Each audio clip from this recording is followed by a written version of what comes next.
जैन रामायण। अब इसमें एक दुखद प्रसंग, क्या दुखद प्रसंग? सीता का अपहरण, मरण नहीं, हरण, अपहरण, और मरण जटायु का हो रहा है, क्योंकि अपहरण भी है, हरण भी है, मरण भी है, और एक जगह रण भी है।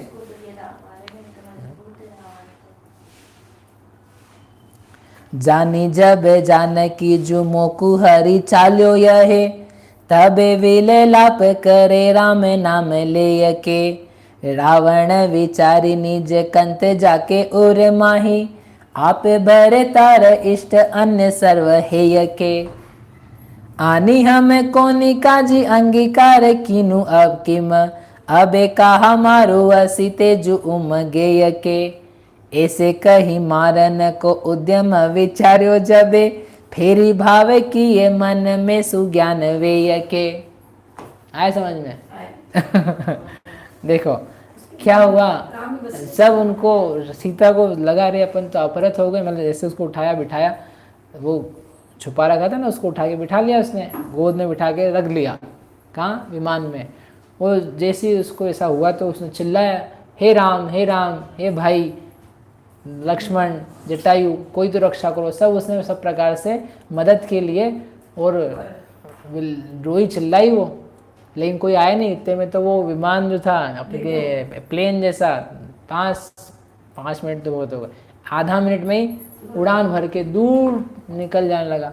तो वो बिल्कुल विह्वल हो गई, हे राम आप कितने बलशाली हैं, मतलब आप ही मेरे स्वामी हैं, आपका ही संयोग प्राप्त हो, जरूर ये किसी दुष्ट की माया है, क्या हो रहा है ये। ऐसा करके वो बार बार, जो राम में उसका अनुरक्त चित्त था, तो वो राम के ही नाम लेकर के, राम ही मेरे स्वामी हैं, मेरे शील की रक्षा हो, हे भगवान मेरे पति की रक्षा हो, ऐसे करते हुए उन्हीं के लिए निरंतर वो बोलती रही, उन्हीं के गुण गाती रही। रावण को देखना तक भी उसने पसंद नहीं किया। तो जब रावण ने देखा कि ये तो क्या कर रही है, ये तो परिस्थिति तो दिखी नहीं थी उसको पहले से ही कि ये तो पति में अनुरक्त है। ये उन्होंने लिखा शास्त्र में उन्होंने कि उसको रोती हुई देख करके, रोती हुई नहीं अकेली, अपने पति में अनुरक्त देख करके रावण कुछ विरक्त सा हो गया कि अरे ये मैंने इसके हृदय में, इसके दिल में मेरे लिए तो कोई आदर ही नहीं है, यह तो किसी दूसरे के लिए ही इतना करुण रुदन कर रही है, जिसका मन दूसरे में आसक्त है, ऐसे नारी से क्या प्रयोजन है। उसने इतना पहले नहीं सोचा, सोचता कि ऐसा सब हो जाएगा। उसको उस समय तो उसको कुछ दिख ही नहीं रहा था, उसको लग रहा था बस ये लड़की है और ये सुंदर दिख रही है और इसको तो हम ग्रहण कर लें, बस ये किसी की पत्नी है, भोगी हुई है और उसके पति के साथ में है, क्यों हमेशा पाप कार्य करें। मतलब सोचो राजा है वो, 3 खंड का राजा, कैन यू इमेजिन, मतलब इतना बड़ा आदमी और वो इतना घटिया काम करने में तत्पर हो जाए। तो उस वक्त बुद्धि बिल्कुल बोलते हैं विनाश काले विपरीत बुद्धि, और जबरदस्ती घुसे तो फिर कहने ही क्या है। तो ऐसे वो कर रही, बार बार उसी का आदर कर रही है, तो मैं क्या करूं, इस मूर्खा को खड्ग से मार देता हूं। मार डालूं क्या इसको? नहीं नहीं नहीं नहीं, मारना, लड़की स्त्री को मारना योग्य नहीं, अच्छी बात नहीं है। अभी आप नहीं गए ना बताने इसलिए मारता तो नहीं हूँ। फिर उसने वापस, ठीक है अभी अधीर ज़्यादा होने की ज़रूरत नहीं है, जिसको भी एकदम ऐसा लगा अभी हाल के हाल ही लेके आए, ऐसे कैसे मान जाएगी। ठीक है, जो नीति याद आ गई उसको, क्या नीति, कि अपनी इष्ट वस्तु हो, विद्या हो, कांति हो, पत्नी को से भोग प्राप्त करना हो, तो उसमें उतावली नहीं करनी चाहिए, थोड़ा सा धैर्य रखना चाहिए। ये अभी नहीं जानती है मुझको, इसलिए ऐसा कर रही है। हो सकता है कि मेरी संपदा को देख करके, ऐसा सोचा उसने कि मेरी संपदा को देख करके मुझ में अनुरक्त हो जाए। मैंने जो पहले व्रत लिया था, उसको अपने व्रत की याद आई कि मैंने व्रत लिया था कि जो स्त्री मुझे नहीं चाहेगी मैं उसका उपभोग नहीं करूँगा। तो ऐसा सोच करके उसने अभी तक अपनी गोद में बिठा रखा था, तो उसने उठा करके उसको साइड में रख दिया और फिर सोचने, साइड मतलब विमान में पकड़ रखा ना, आप पकड़ रखा तो कैसे, वो अपहरण करके ले गया है, और ये मालूम पड़ा नहीं तो ये ज़्यादा मन नहीं होते तो कूद ही जाए, तो उसके दरवाजे वरवाजे बंद नहीं होते तो कूद जाए ऐसे ही। तो इसलिए पकड़ के रखना पड़ता है।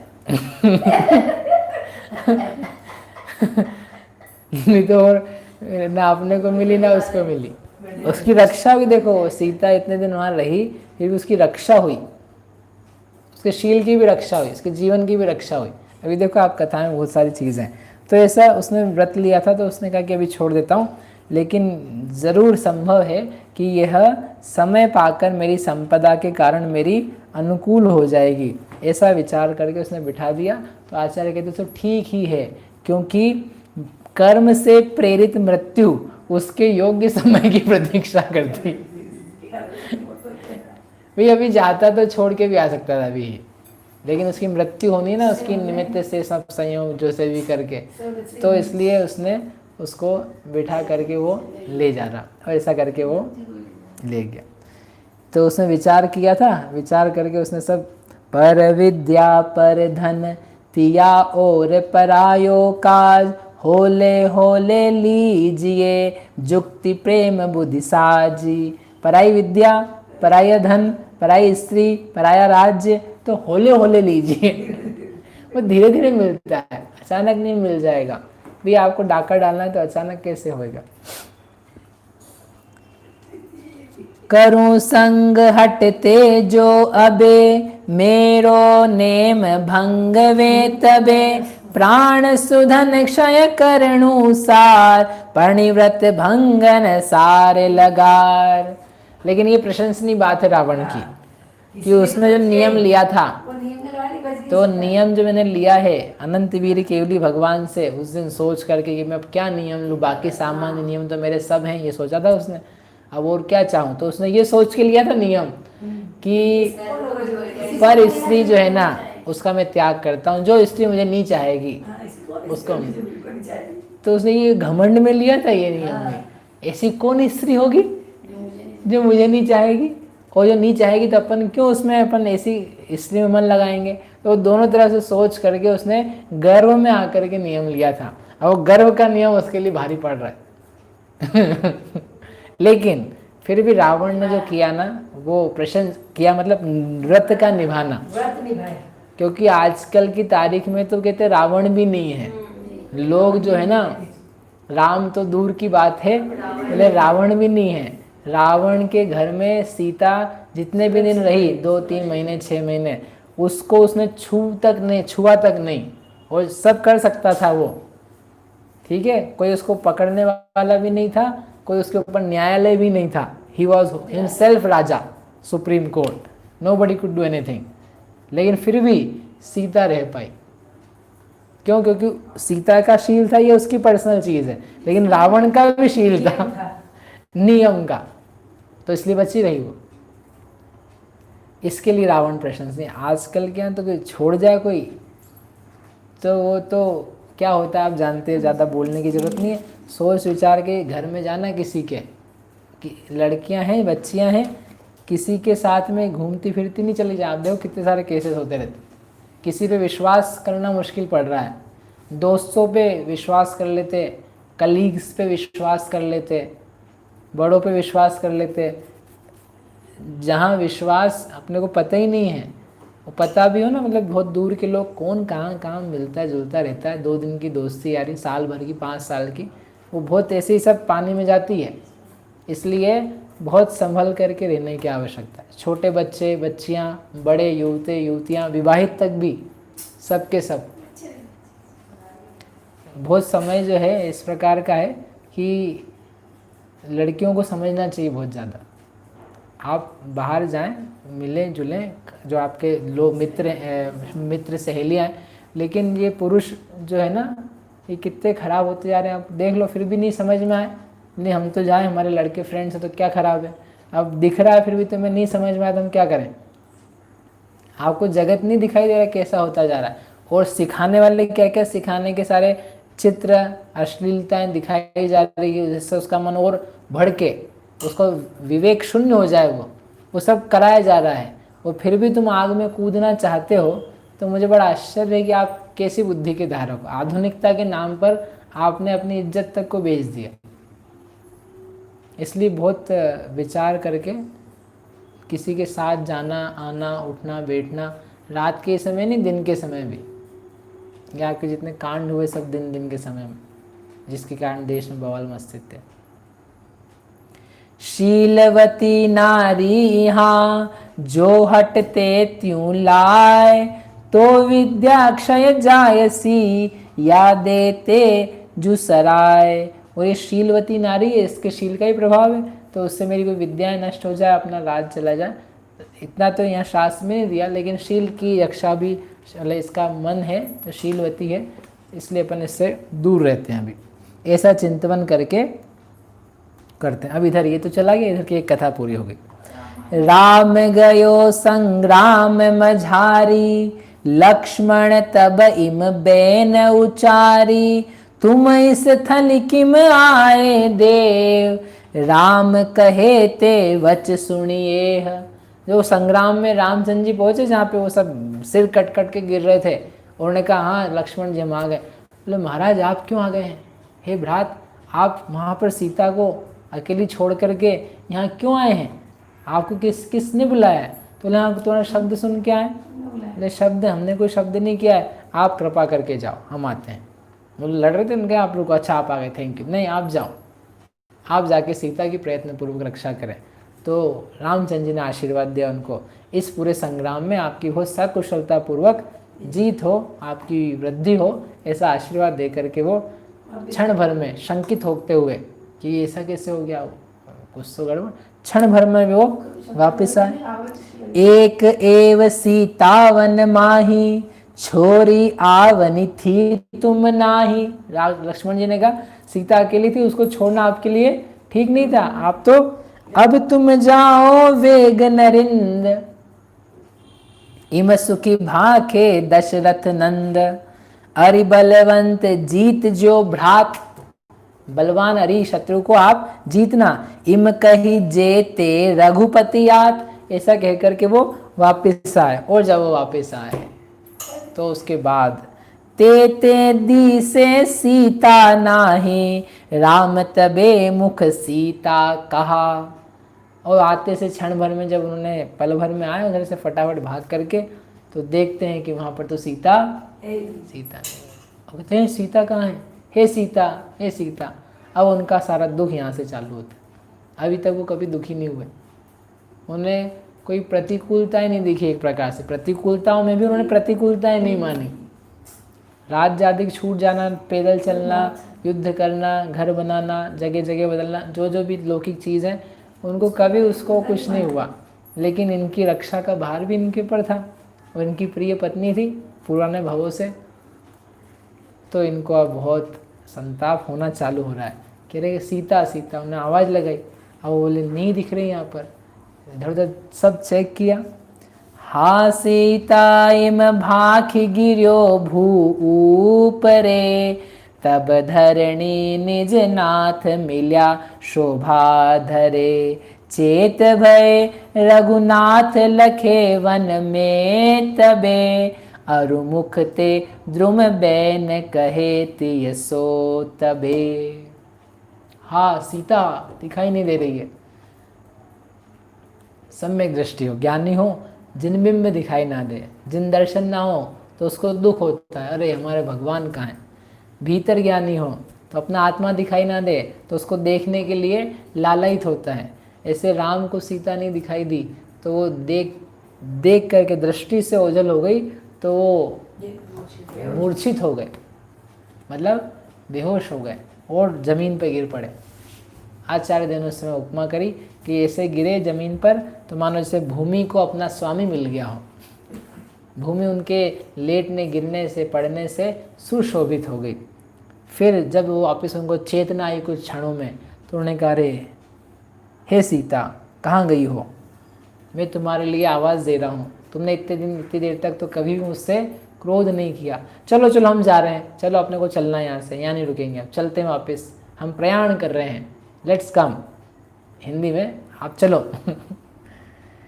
आप जानते हो कि इतनी देर तक क्रोध करना, आपसे आपका क्रोधित रहना हमको पसंद नहीं है, अच्छा नहीं लगता है, आप आ जाओ। ऐसा करके वो बोलने लगे, इधर उधर घूमने लगे, ढूंढने लगे। थोड़ा आगे जा करके देखते हैं तो वहाँ पर वो जटायु दिखता है उनको। वो के करता हुआ मरण के सन्मुख था। उसको देखा, उनको दुख हुआ, लेकिन देवी कहाँ, आगे आएगा, देवी कहाँ तू गई वचन दे आय के, अतिहासी करणीन जोगी सुत सुध भाय के, तेरे कोप थकी मोकु सुख है नहीं, मैं तो कार्य हेति गयो थो यूं कही। अरे देवी आप गुस्सा मत हो, मैं तो कुछ काम से गया था, मतलब आप ऐसी नाराज हो रही हो, ऐसा वो मतलब ऊंची ऊंची आवाज़ में आपका ये हंसी जो आप मजाक कर रहे हो ना, मुझे मजाक कभी अच्छा ही लग रहा है। ये आपका मजाक हमको दुख दे रहा है, इसलिए प्लीज़ आप आ जाओ।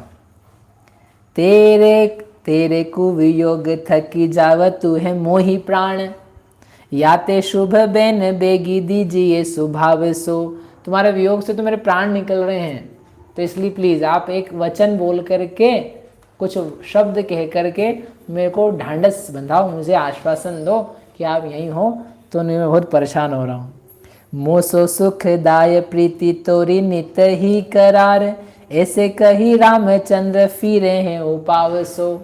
ऐसे कहते हुए वो रामचंद्र जी वन में घूमने फिरने लगे।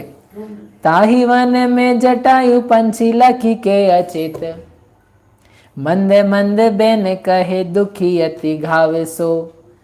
पंछी मरे तो निहार, उसको मरता हुआ देखा पंछी, अरे अपना जटायु पक्षी था, ये तो ऐसा गिर पड़ा है। अब उसको हमको नहीं पता है कि इसको क्या हुआ इन्हें, ये जा रहा था और ये मर गया कैसे। मरणासन ने दिखा कि बस ये इसके अंतिम श्वासें चल रही है। उस विलाप की स्थिति में भी धर्मात्मा कैसा होता है। पंछी मरे तो निहारी, कानी दियो नवकारी, करी सरे दान सारे देव जाय भयो है। उस समय में उन्होंने उसको नमोकार मंत्र सुनाया, मरणासन ने उसके कान में नमोकार मंत्र सुनाया और सुन करके उसके प्राण निकल गए। और वो अपने शुभ परिणामों के निमित्त से नमोकार मंत्र सुनने से, उसके परिणामों की शांति के वजह से वह देव पर्याय में जाकर के उत्पन्न हुआ। ये बाद में काम आएगा, बहुत बाद में, हाँ अभी तो आते ही नहीं है। खग के वियोग थकी कीनु दुख पद्म घणु, फेरी मूर्छित होए के अचेत थयो है। और जैसे वो मरे तो उनको और दुख हुआ वापस से कि अरे ये जटायु पंक्षी भी था, ये भी चला गया। मतलब एक सीता नहीं दिख रही है, ये जटायु हमारा प्रिय पक्षी था, इतने दिन से साथ में था, अब इतने दिन से तो प्रेम स्नेह होता है, इसने भी साथ छोड़ दिया। तो उसको देख के, मरण को देख करके वो फिर से मूर्छित हो गए। कितनी बार हो गए? 2 बार मूर्छित हो गए। देखा था मरता हुआ तो देखो इतना विवेक था उस समय, ऐसा नहीं है भगवान तू मर गया, तू मरा और पहले ये मूर्छित हो जाए, बोले वो तो मर जाए। मतलब आप देखो, इसको बोलते कि विवेक क्या करना, कि ये आत्मा है, ये जीव है, इसका मरण सन्मुख है। अभी रोऊं नहीं मैं, अभी मैं विलाप नहीं करूं, अभी सीता भूल गया, सीता पल भर के लिए। नहीं तो जटायु तू मर रहा, पहले बता सीता को देखा था नहीं, नथिंग। मतलब आप समझो उस ज्ञानी की स्थिति अंतरंग की, कि सीता गई है, दुख है, वो सब अपनी जगह, लेकिन अभी कर्तव्य ये है, अभी इसका समाधि मरण कराना ये हमारा कर्तव्य है। उस भाव के साथ में उन्होंने उस दुख को छोड़ करके माँ उसको धर्म सुनाया। वो धर्म जैसे वो गया, फिर वो दुख उन्होंने, जितनी देर धर्म था उतनी देर सुख था और जैसे ही धर्म के परिणाम गए, फिर राग का विह्वलता तेजी से आई पक्षी के प्रति, तो फिर वो मूर्छित हो गए। खग के वियोग थकी कीनु दुख पद्म घणु, बहुत दुख होकर के फेरी मूर्छित होय के अचेत थयो है। फूनी के सचेत राम करे विललाप जहाँ, मुख ते सुबेन चवे ऐसी विधि चयो है। वापिस जब उनको होश आया तो वो बहुत दुखी होकर विलाप करने लगे, बोल जोर से बोलने लगे। हाय जाने की सुनारी मोही जो शर्मकारी, कौन दुष्ट आपके उठाए ले ये गयो है। हो, ये कौन दुष्ट मेरी पत्नी स्त्री को ले गया है। हे सीता तुम कितनी अच्छी हो, तुम कितनी बढ़िया थी, ज़रूर तुम्हें किसी दुष्ट मायावी ने हर लिया है। और उनके मन में बहुत सारे विचार चलने लगे।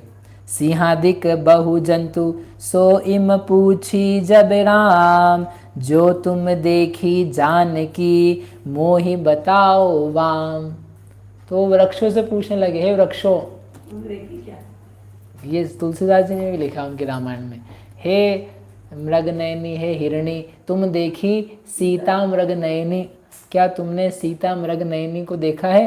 क्या आप वृक्षों ने देखा है कहीं पे कि हमारी पत्नी है सुंदर, उसके कमल के समान लोचन है, उसके बाल आपकी लताओं के समान कोमल हैं, जिनके पल्लव के समान हाथ हैं, ऐसे आपकी जैसी एक सीता के आपने इस रास्ते में जाती हुई देखी? हे वृक्ष आप बताओ, हे वृक्ष आप बताओ। कब बोलता है व्यक्ति ये सब? सोचो, अरे यहाँ इतने लोग मर जाते हैं, किसी ने जाकर के नहीं पूछा होगा वृक्षों से कि वृक्ष तुम बताओ, घर तुम बताओ, क्या हुआ क्या? मतलब उनको इतना प्रेम था उससे, फिर उस प्रेम के कारण से उनकी ये स्थिति होने लगी और कुछ नहीं उनके पास से क्या जवाब आया। तो निरुत्तर हुआ जब उनको, तो फूनी सब वृक्षनी को पूछिया, उल्टा वचन काहू नहीं दिया, तब फिर दुख थकी मूर्छा, पाय भूमि गिरियो फुन्नी संज्ञा पाए। अचेतन वस्तुओं से क्या सामान मिलेगा आपको, क्या उत्तर मिलेगा? ऐसे दुनिया के सारे अचेतन पदार्थों में सुख ढूंढने जाओगे, वहां से क्या रिप्लाई मिलेगा? तो ऐसे रामचंद्र जी को वहाँ वृक्षों से कुछ भी उत्तर नहीं मिला। जब वो निरुत्तर होकर के वो देखा उन्होंने, उनको फिर दुख ने घेराया, फिर से वो फिर मूर्छित हो, फिर गिर पड़े, वो फिर उठे, फिर संज्ञा आई कुछ देर बाद।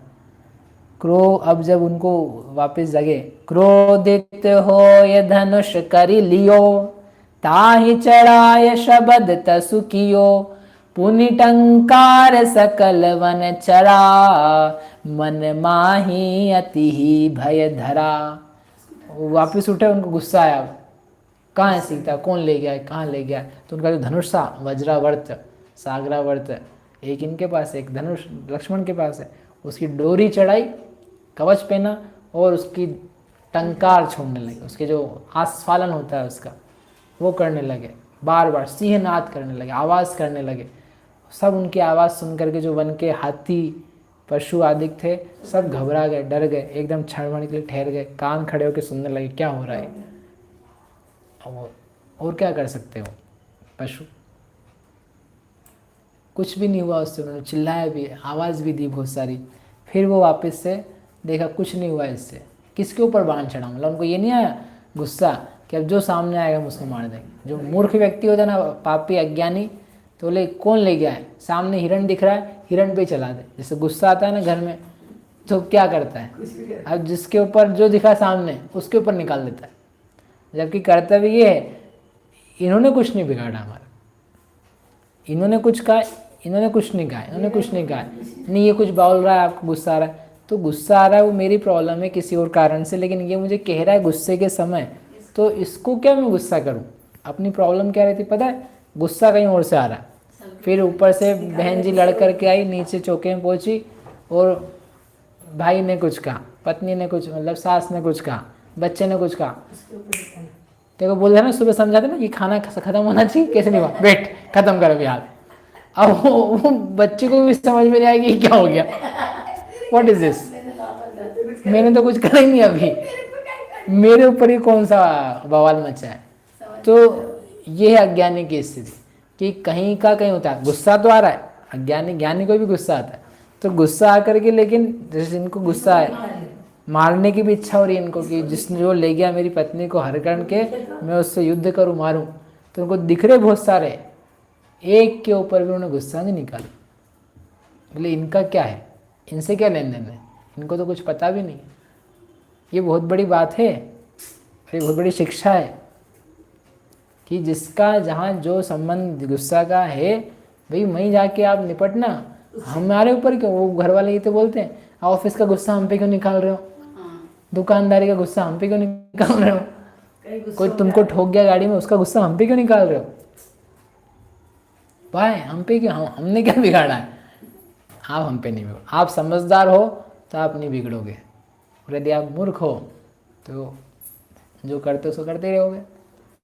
तो उन्होंने किया, फिर बोले कुछ नहीं हुआ, तो उन्होंने वो क्या कहते हैं उसको, जो धनुष था उसको रख दिया। एक बस और कथा कह करके मैं पूरा करता हूँ। किन को पूछूं किन थली जाए, कहा करो अब दुख अधिकाय, को दुर्जन के करी परी, अथवा दुख थकी तू मरी। अब वो उनके मन में और विलाप होता है ना, अब आदमी सोचने लग जाता कुछ तो वो सोचने लगे, हे भगवान कैसे चली गई, कहाँ चली गई, कोई दुष्ट हर के ले गया कि हम इतनी देर तक नहीं आए तो डर के कारण ही वो गायब हो गई, या ऐसा तो नहीं, बहुत सारे सिंह बिलाव बहुत पशु घूमते रहते हैं, तो हो सकता है कि उसको कोई उठा के ले गया वो खा गया हो, या हमको देखने के लिए वो निकली हो और निकल करके किसी कुएं में तो नहीं पड़ गई, नदी में तो नहीं गलती से गिर गई, ये नदी बहने वाली हो सकता है नदी की तरफ चली गई हो। मतलब उनके मन में नाना प्रकार के विचार आने लगे। इतने में नदी की आवाज़ आ रही थी उनको, तो उनको याद, अच्छा ये नदी है, अपन पहले आए थे तो ये उसका पहचाना हुआ स्थान है, हो सकता है घूमने के बहाने वो देखने के लिए यहाँ गए। मन में ऐसा आता है ना अलग अलग विचार, तो बोले यहाँ हो सकता है, पॉसिबल है, तो वहाँ जाते नदी के पास, बोले कमलों का पूरा समूह है, पॉसिबल ही यहाँ आ गई होगी। वहाँ जाके देखते हैं, आवाज़ लगाते हैं, पूछते हैं, तो वहाँ से अरे बेकार की यहाँ नहीं है। फिर थोड़ा आगे जाते हैं तो पर्वत था, तो आवाज़ लगाते सीता सीता, तो वहाँ से प्रतिध्वनि आती है, तो उनको लगता है कि अच्छा कोई जवाब दे रहा है। हाँ कहाँ हो, क्या आपको पता है, पूछते हैं, आप जवाब दे रहे हो, ऐसे करके वो बात करते रहते हैं, प्रतिध्वनि आती रहती है। थोड़ी देर बाद उनको समझ में आता है, अच्छा आप तो वही कह रहे हो जो मैं कह रहा हूँ, ये तो वही चीज़ आ रही। ऐसा करके अरे अब मेरा कौन वो सुखदायक व्यक्ति होगा जो मुझे उसका पता बताएगा, मेरा मित्र के समान इस जंगल में कौन मिलेगा। हे भगवान मैंने क्या किया, मैंने क्यों जानकी को छोड़ दिया, मुझे उसको छोड़ के जाना ठीक नहीं था। अब लेकिन प्रमाद से किया गया मेरा कार्य, उसके लिए क्या किया जा सकता है, जिस प्रमाद ने तत्काल ही फल दे दिया। देखो मैंने थोड़ा सा प्रमाद किया आवाज़ पहचानने में, और इतने में मैं गया, इतने में तो पूरी मतलब विदिन 5 मिनट्स, ये तो पूरी जो घटना है 5-7 मिनट में, जैसे आप कहते हैं ना चोरी जहाँ होती तो 2 मिनट में तो पूरा खेल, 5 मिनट में तो पूरा काम ही हो गया। ये मेरे थोड़े प्रमाद ने तत्काल ही मुझे फल दे दिया, अब क्या करूं। और देखो कितना दुख है, इधर जटायु भी चला गया, सीता का संशय हो चुका है, वो भाई है वहाँ लड़ रहा है जिसमें उसके प्राण संशय में, फिर युद्ध है तो प्राण संशय में ही है, सब सारी विपत्तियाँ एक साथ आ गई। ऐसा सब विचार कर रहे हो। देखो अब क्या दुख आता है ना तो व्यक्ति और सोचने लग जाता है, देखो दुख पे दुख है, जिसको आप लोग बोलते हैं ना आज दिन ही खराब है हमारा, आज देखो ये हो गया ये हो गया। आप सोच लेते हो दिन खराब है तो 4 बातें खराब ही दिखती है, और सोच लेते हो कि नहीं आज दिन अच्छा है तो उस दिन सब अच्छे अच्छे दिखता है। सुबह से मन बन जाता है व्यक्ति का, आज तो दिन क्या है, अच्छा है, आज दिन खराब है। ऐसा करके वो सोच रहे, देखो प्राय ऐसे ही होता है, जिस पेड़ में लगी हुई होती है ना उसी में फिर से लगती है। जो पेड़ छिला जाता है, जो वृक्ष तुषार से सूख जाते हैं उन्हीं में आग लगती है। जो फिसलता है, फिसला थोड़ा सा, वही गड्ढे में और कीचड़ में और पड़ जाता है। मतलब प्रायः करके दुखों की एकदम परंपरा आ जाती है। तो ऐसे एकदम अचानक दुखों की परंपरा आ गई, अब कौन मिलाएगा, कौन कैसे करेगा, ऐसा सोचते हुए वे जमीन पर पड़ गए, लेट गए मतलब निढाल हो जाता है ना व्यक्ति, थक हार करके परेशान हो करके, तो ऐसे वो पड़ गए। गौतम स्वामी कहते हैं, अहो हे जीवो, इस प्रकार पूर्वोपार्जित पाप कर्म के उदय से बड़े बड़े पुरुषों को अतिशय दुखी देख करके जिनेंद्र भगवान के द्वारा कहे हुए धर्म में सदा बुद्धि लगाओ। इनको भी जो संसार, ऐसे नहीं, पुण्य उदय जिनके तिनके भी नाही सदा सुख साता, यह जगवास जथारथ दिखे, सब दिखे दुखदाता। ऐसे बहुत दुखी, अतिशय दुख में विवल होते हुए वो रामचंद्र जी वहाँ बैठे हुए हैं, लक्ष्मण उधर युद्ध लड़ रहा है, सीता को हरण करके ले जाया जा चुका है और जटायु पक्षी मरण को प्राप्त हो चुका है। ऐसी स्थिति में आप बताओ कितना दुख होगा। अब क्या क्या होता है, क्या घटनाएं घटती है, वो अपन आगे देखेंगे। आज समय बहुत हो गया। मिथ्यात्म नाश वेको, ज्ञान के प्रकाश वेको, आपा पर भास वेको, भानु सी बखानी है, छहो द्रव्य जान वेको, सपर पिछान वेको, परम प्रमाणी है, अनुभव बताए वेको, जीवन के जताए वेको, काहू न सताए वेको, भव्य उर आनी है, जहाँ तहाँ तार वेको, पार के उतार वेको, सुख विस्तार वेको, यही जिन वाणी है, हे जिन तो ही जपो दिन रैन, जो तेरा शरणा गहे, सो पावे सुख चैन, जावाणी के ज्ञान ते, सूझे लोकालोक, सो वाणी मसक नवो सदा देत हो।